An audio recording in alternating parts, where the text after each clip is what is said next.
Hey tubers, welcome back for another adventure. So this is like the fourth all-terrain vehicle that's come home over the last couple of weeks. And what it is, it's a Grizzly, Yamaha Grizzly. And the story on it is, it's not mine.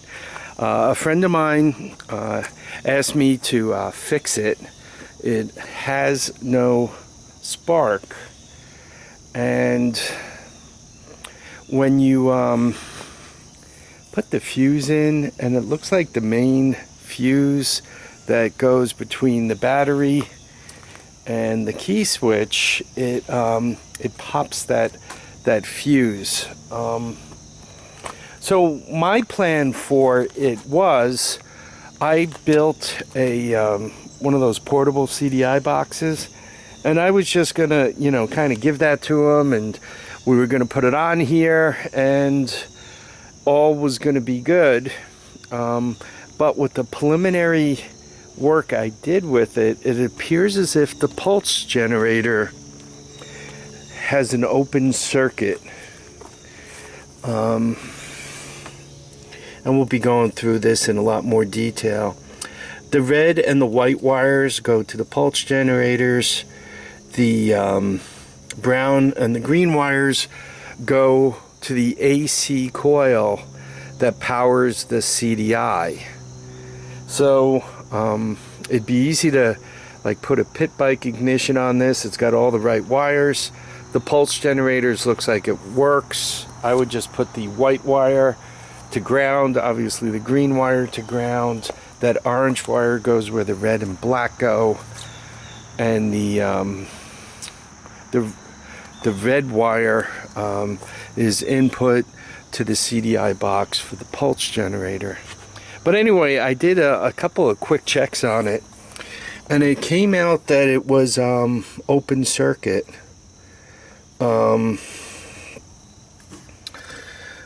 And I did check the right wires, right?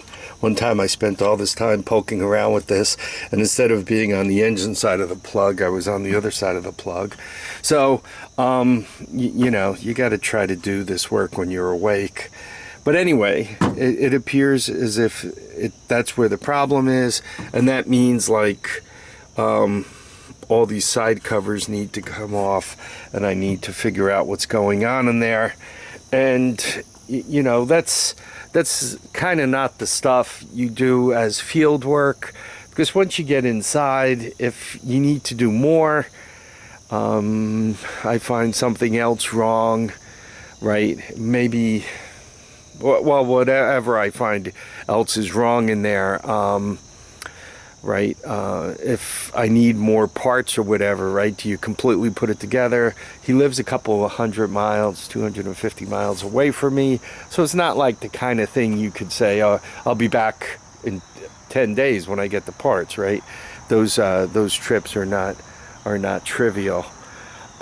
He bought the bike locally to him, knowing it didn't run, and the story he was told, everything has a story, right? The story he was told is that it was Grandpa's bike, and the kids were riding it, and they kind of rolled it into a ditch, and when they got it out of the ditch, and it didn't spark after that. When it comes to rolling it into the ditch, I mean, it's got little things hither and dither. That strap is kind of pushing down, making things look worse. But I don't know what he was doing here, playing demolition derby or something, right? I mean, this is pretty heavy stuff to do that. This is add-on, right? That's all add-on. The tires obviously are aftermarket. So it will be interesting. Once again, the little bit of research I did on it, it seems to have the same color coding as the Kodiak. So working on two of these at the same time has its advantages. It uses the same pulse generator as the Kodiak. So theoretically, I could go unplug the Kodiak and start probing this and making sure the readings I'm taking, that they're valid. I mean, from the top of my head, they're valid, but you know. So it makes troubleshooting a little easier. I figured it could make some interesting videos. Just, you know, it's another repair thing, right? I'm sure there are people out there with Grizzlies that need to be fixed. It's still a relatively young machine, or midlife machine. It's got about 2,100 miles on it. It seems that these things, if it follows the same footprints as the Kodiak, you get somewhere 4,000 or 5,000 miles, 6,000, depending on how you take care of them, before the timing chain gets worn and loose. And you know, I think the Kodiak had a worn loose chain. It threw the chain, which hammered the valves and you know, destroyed the top end. By the way, on that one there were parts on order, and that might be that might be the first free, well, not the first. There's probably more free bikes that people get in over their heads on than ones they buy. So anyhow, but I'm amazed to how the parts are adding up, and also how the parts are adding up, because it's like, well, while I'm in there, do I want to go on that rusty cylinder and bore, or do I want to just buy one for $70? Oh, what the heck, I'll spend the $70, but you know, that puts almost another $100 on the tab, eh? So here it is. You'll see videos come in for it right now. I do have the book, the Haynes book on this, and the schematics in the Haynes book. If you have Worthless in this hand and Wasting Time in that hand, they're right in the middle between Worthless and Wasting Time. Luckily, once again, from the Kodiak, I kind of have an idea what things are. So from that point of view, it's verifying things for me. But from the point of view of, boy, I could take this book, go through it, go through the schematics and figure out what's wrong. No, worthless. Worthless. Toilet paper. The schematics are bad.